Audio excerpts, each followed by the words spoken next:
I'm Tom Morgan, Microsoft MVP and Community Reporter for Microsoft Ignite 2019. I'm joined today by Jared Spataro. Jared, welcome. Thank you. So, you're a corporate vice president at Microsoft. What does that mean for you day to day? Like, what are you responsible for, and what does that job kind of entail on the ground? Yeah, so I'm responsible for product marketing for the Microsoft 365 product set. So that's Windows, Office, and EMS. And really right now, as we talked about in the keynote, we're really focused on kind of making it a single productivity service that's focused on putting AI to work for you. That's kind of what we're really focused on, is taking all the components and doing that. So that includes everything from product strategy work to certainly go-to-market work, and obviously the marketing aspect of it. And so in the Vision keynote, we saw lots of areas where AI is kind of coming to Office 365. What does that kind of mean? What's that going to mean for people using Office 365 today? Is stuff going to change? What's that experience going to be like? Well, there basically are kind of two ways we're investing in AI. One is in net new experiences like Teams, where we're doing things that people have just never been able to do before. As simple as it sounds, background and background noise blur, both of those things are like pretty revolutionary. We're also kind of breathing new life into the apps that people are really familiar with: Word, Excel, PowerPoint, OneNote, Outlook. It's amazing what AI can do to help you to be more efficient, and again, to be able to do new things you haven't been able to do before. Right. I think when people think of AI, they think kind of automation. They think bots. They're worried about the things that they do every day going away and either having to change how they work completely, or the worst case scenario, like, you've heard the thing, like the AI is going to take all my jobs, right? What do you think?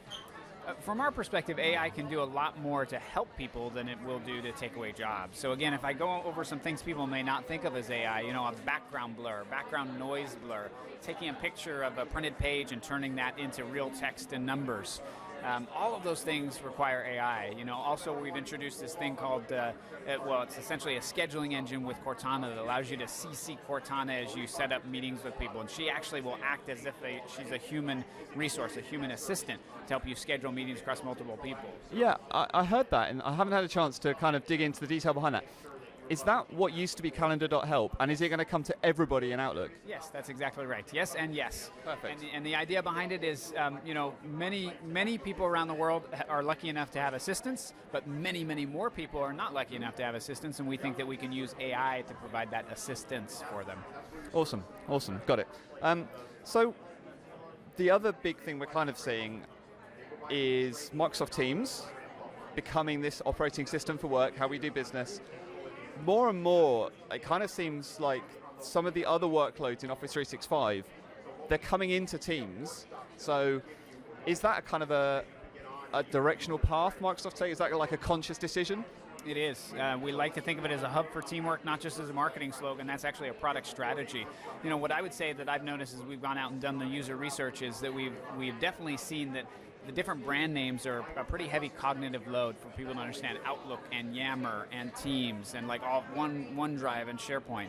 For folks who want to get really deep into the technology, very useful. Most people, however, just want to get their jobs done. So they're more interested in file sharing. They're more interested in discussions and communities, like things that are more everyday in terms of concepts they can understand. So the hub for teamwork allows us to put all those things in context. We're less worried, you'll see, for instance, when SharePoint and OneDrive are integrated. We're not so worried about calling them out by brand name as much as we are making sure they make sense in kind of the flow of work. What about email and Outlook? Do you see that going into Teams? No, that's a different hub. We still really feel like email and Outlook continues, people have been predicting its death for years and years, and we think that will have a very long existence into the future. It is a type of transactional communication that people will do for a very long time. It's very, very helpful. As an example, I don't know if I had a question, for instance, for a university, and I just want to ask them a question, if I'd ever Teams them to do that, because it's just a transactional type of thing. So email will continue to fulfill many really important scenarios, but Teams allows us to do something totally different. We think those two hubs will continue to be important kind of centers of gravity for us in the suite. Okay, that's interesting. That makes sense. So in what you do across all of these workloads, what does it feel like when because you work, Microsoft works, Microsoft empowers some of the largest companies in the world. What's that feel like as with some crazy fire alarm goes off in the background? I'm sure it's fine. What does that feel like when, empowering those customers to make, and those organizations.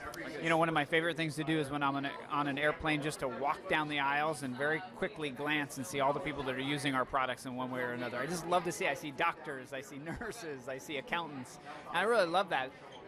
It is part of, I think, of what drives people at Microsoft, is this ability to, we don't make your dreams come true, but we are excited to give you the tools and the technology so that you can pursue your own ambitions. Like, that really is core to who we are. It's core to that mission that Satya refers to of helping every person, every organization on the planet to achieve more. So it really, we've become a much more mission-driven organization over the last 5 years. We have always been a tech-driven organization. Satya has helped us to find our mission, our purpose. That motivates a lot of what we do now. Got it. And finally, if there was one thing you could change right now about Microsoft 365, one thing that you look at and like, I can't change that, but if I could, I would. About Microsoft 365? Well, just everything. Yeah, and more generally Microsoft. I love what Satya's doing with this idea of not having to be a know-it-all, but a learn-it-all. So I would really, really continue to evolve that idea. And then I would take that next step, which is to say, we really want to get after our customers, get down with them and understand what they're trying to do with the technology so that we can make it even better. I think for a long time we've been very horizontal. We've kind of thought, oh, this is for everyone. And we try to design for the masses in almost like a least common denominator type of way. And over the next couple of years, my vision for the team is for us to get much deeper with our customers and understand exactly what they're trying to do, and then find the principles that we can elevate to horizontal things everyone can use. So this kind of customer-driven and customer-partnered innovation, that's what I'm trying to do right now. Brilliant. Jared, thank you so much. Okay. Thanks. Thank you, Tom.